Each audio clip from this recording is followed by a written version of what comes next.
दोस्तों, कलाम arts classes के YouTube channel में आपका स्वागत है।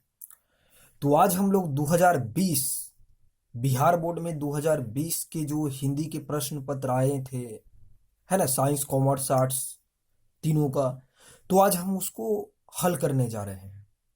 मैं उन प्रश्नों को हल करता हूं और ताकि आप लोगों का एक प्रैक्टिस हो जाए, है ना, बोर्ड के दृष्टि से। तो अब आप देखिए, बिना बात करते हुए मैं प्रश्नों पे चलता हूं कि मोहन राकेश की एकांकी है।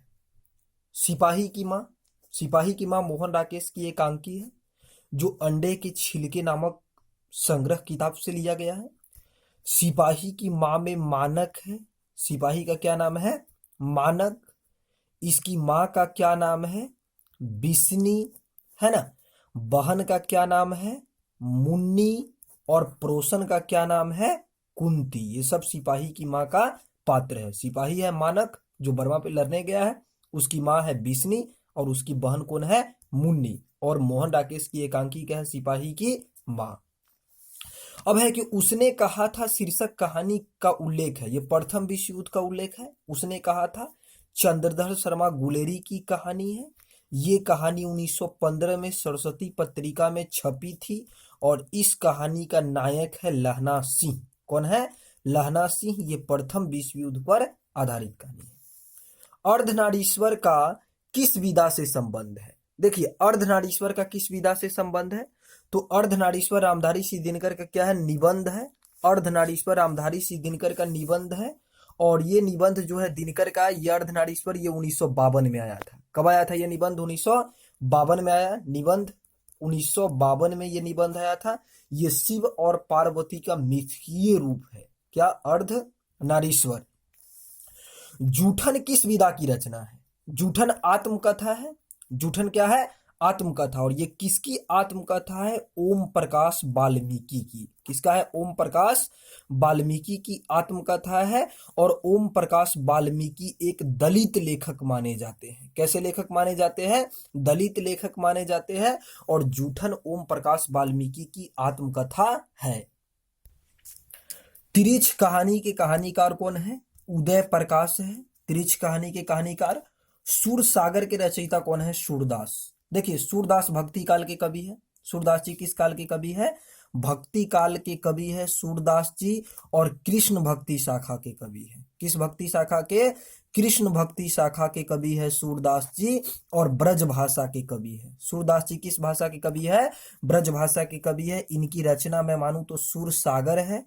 सूरसागर सूरदास की रचना है। सूरसारावली है। क्या है? सूरसारावली है। और साहित्य लहरी है। क्या है? साहित्य लहरी है। तो ये तीन रचना याद रखिएगा, पूछा जाएगा एग्जाम में। सूरसागर, सूरसारावली और साहित्य लहरी सूरदास की रचना है। सूरदास जी भक्ति काल के कवि है, कृष्ण भक्ति शाखा के कवि है और ब्रज भाषा के कवि है।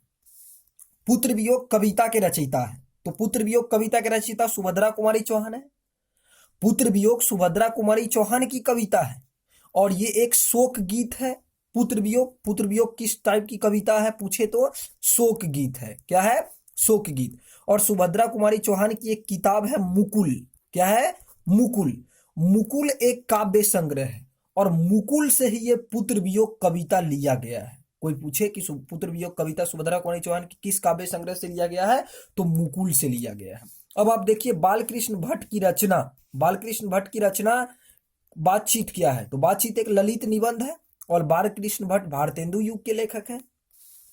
प्रकृति वर्णन से संबंधित कविता है उषा। शमशेर बहादुर सिंह की कविता है उषा, जो प्रकृति वर्णन से संबंधित कविता है उषा में, है ना। सूर्य के प्रकाश का प्रातः काल में नभ कैसा था, शंख जैसा नीला वर्णन है।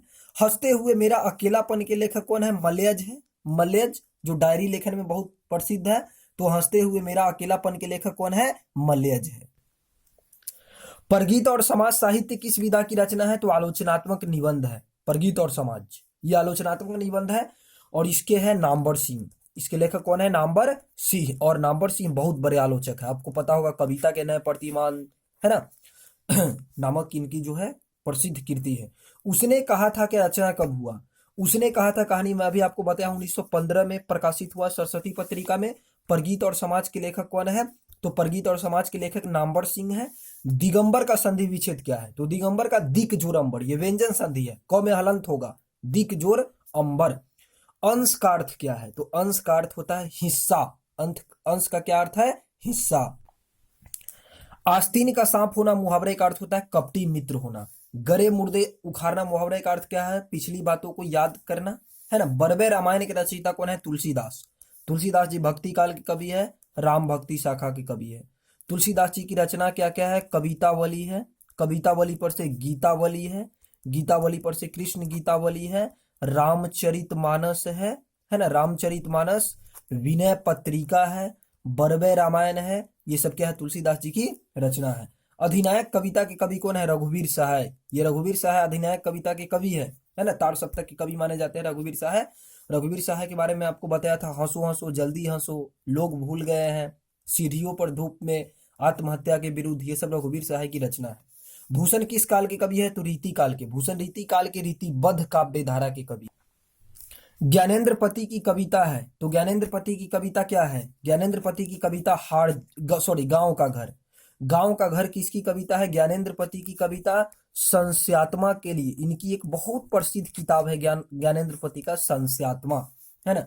जयशंकर प्रसाद किस बात के कवि है? तो छायावाद के कवि माने जाते हैं जयशंकर प्रसाद। इसका तुमुल कोलाहल कलह में कविता आपको पढ़ना है, कामायनी से लिया गया है। पुत्र वियोग किस प्रकार की कविता है? तो शोक गीत है, सुभद्रा कुमारी चौहान का। उषा कविता के कवि कौन है? मैं अभी आपको बताया, शमशेर बहादुर सिंह है। अकाल शब्द का विलोम शब्द क्या होगा? सुकाल। क्या होता है अकाल का? सुकाल। पूजा का विशेषण क्या है? देखिए, पूजा का विशेषण पूज्य हो जाएगा या पूजनीय भी होगा, पता है आपको। पूजा का पूज्य या पूजनीय दोनों होगा, तो पूजनीय तो नहीं है, पूजा का पूज्य होगा। क्या होगा? पूज्य। तलवार का पर्यायवाची है, तो तलवार का पर्यायवाची क्या है? हो जाएगा करवाल, हो जाएगा करवाल। देखिए, तलवार का पर्यायवाची शब्द होता है अस्सी। अस्सी पर से मैं आपको बता दूं करवाल। करवाल पर से क्या है? कृपान। कृपान भी होता है तलवार का। कृपान पर से है खड्ग, पता होगा आपको। खड्ग पर से क्या होता है? चंद्रहास। क्या होता है? चंद्रहास। बहुत सारा होता है। ब्राह्मण शब्द का पर्यायवाची शब्द क्या है? अग्रजन्मा। ब्राह्मण को क्या बोलते हैं? अग्रजन्मा बोलते हैं या द्विज बोलते हैं। द्विज पर से आपको बतला दूं विप्र कहते हैं, विप्र। विप्र पर से उसको महीदेव कहते हैं, बहुत सारा है। नूतन शब्द का विलोम क्या हो जाएगा? पुरातन। नूतन का विलोम शब्द क्या होता है? पुरातन। कीर्ति शब्द का विलोम क्या हो जाएगा? अपकीर्ति। अरण्य का पर्यायवाची शब्द क्या हो जाएगा? अरण्य का विपिन हो जाएगा। देखिए, अरण्य मतलब होता है वन, जंगल, है ना। वन लिखिए, इसका जंगल भी हो सकता है इसका पर्यायवाची शब्द, इसका विपिन भी हो सकता है इसका पर्यायवाची शब्द, इसका कानन भी हो सकता है इसका पर्यायवाची शब्द, इसका गहन भी हो सकता है पर्यायवाची शब्द। तो अरण्य का पर्यायवाची क्या हो जाएगा? विपिन हो जाएगा। आप शब्द में कौन सा सर्वनाम है? तो देखिए, आप शब्द में पुरुषवाचक सर्वनाम है। अगर संबंध व्यक्त हमको करना रहता तो हम निजवाचक भी लगा सकते थे। चराचर का संधि विच्छेद क्या हो जाएगा? चर जोर अचर हो जाएगा। देखिए, परमोजस्वी का परम संधि विच्छेद क्या हो जाएगा? तो परम जोर ओजस्वी। अन्वेषण कौन सा संधि है? तो यन संधि है। अन्वेषण कौन सा संधि है? यन संधि। गजानन में कौन सा समास है? गजानन बहुव्रीहि समास है, क्योंकि गणेश जी का बोध होता है। यज्ञशाला कौन सा समास है? तो तत्पुरुष समास है ना। रात दिन, देखिए रात दिन, रात का उल्टा दिन और दिन का उल्टा रात, दोनों जब देखिएगा उल्टा हो तो द्वंद्व समास। जैसे देखिए, माता का उल्टा क्या होता है? पिता, और पिता का उल्टा माता। पाप का उल्टा क्या होता है? पुण्य, और पुण्य का उल्टा पाप। तो जब दोनों शब्द एक दूसरे के विपरीत होगा तो आप डायरेक्ट किस में लगाएंगे? द्वंद्व समास। इति श्री होना मुहावरे का अर्थ क्या है? इति श्री होना का अर्थ होता है समाप्त होना। तलवे चाटना मुहावरे का अर्थ क्या होता है? खुशामत करना। ढोल पीटना मुहावरे का अर्थ क्या है? जोर से कहना, है ना। चक्रपाणी कौन सा समास है? तो चक्रपाणी बहुव्रीहि समास है ना। कमल नयन कौन सा समास है? ये कर्मधारय समास है, कमल नयन। प्रेम निमग्न किस तत्पुरुष समास का उदाहरण है? तो अधिकरण। अधिकरण तत्पुरुष समास का उदाहरण है प्रेम निमग्न। जगन्नाथ का संधि विच्छेद क्या हो जाएगा? तो जगत जोर नाथ हो जाएगा, व्यंजन संधि है ये। जगदीश का संधि विच्छेद तो जगत जोरीश, ये भी व्यंजन संधि है, लेकिन देखिए त में हलंत है। पवित्र का संधि विच्छेद क्या हो जाएगा? पोजोरित्र है। उच्छ्वास का क्या हो जाएगा? उत जोर श्वास, त में हलंत होगा, व्यंजन संधि है।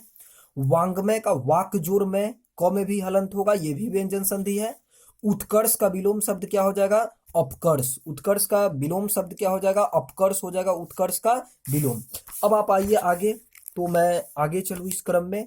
तो देखिए नयन, अब अगला क्या है? नयन। नयन का संधि विच्छेद क्या हो जाएगा? नेज और अन। क्या हो जाएगा? नेज और अन। पुत्र का पर्यायवाची शब्द क्या होता है? बेटा। पुत्र को बेटा बोलते हैं, है ना, सूत बोलते हैं, है ना। देखिए पत्थर का पर्यायवाची शब्द क्या है? पाषाण। पत्थर को क्या बोलते हैं? पाषाण बोलते हैं, स्टोन, है ना। नर का विपरीतार्थक क्या है? नर का विपरीतार्थक मतलब विपरीतार्थक यानी कि उल्टा, विलोम। तो नर का उल्टा क्या है? नारी है। जिस पुरुष की स्त्री मर गई हो उसको क्या बोलते हैं? विधुर। जिस पुरुष की स्त्री मर गई हो उसे विधुर कहते हैं।